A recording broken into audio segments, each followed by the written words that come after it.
менің болсақ әкемен анасым.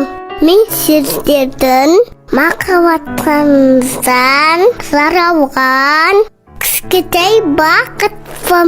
Бірақ та кішкентай болсам да үлкен қуаныш сыйлайтыныма сенімдімін.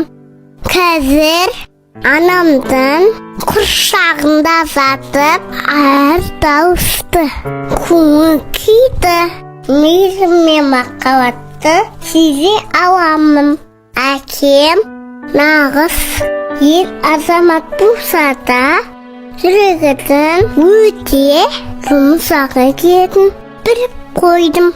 Ол мені алақаныма сипап кішкентайымды еркелеткенде өте бақытты күйге енемін. Ал анаммен күндіз-түні сөйлесеміз. Айтпақшы, менің ол немесе қыз екенімді ешкім, тіпті анам да білмейді. Сіздермен тезірек көріскім келіп жүргендіктен қазір құпияны ашам. Бірақ мен дүниеге келгенде бәріміз керемет көңіл күймен ойлаймыз деп уәде беріңіздер. Уәде ме? Жарайды, сендім.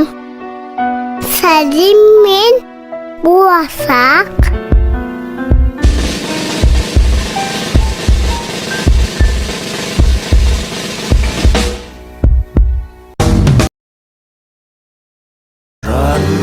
Балан таслақтырма тағдырға, жарқырап жүр көңіліңді қалдырма. Төрсенегі төмендеуге хақың жоқ. Ел тұрғанда артыңда, мен тұрғанда алдыңда.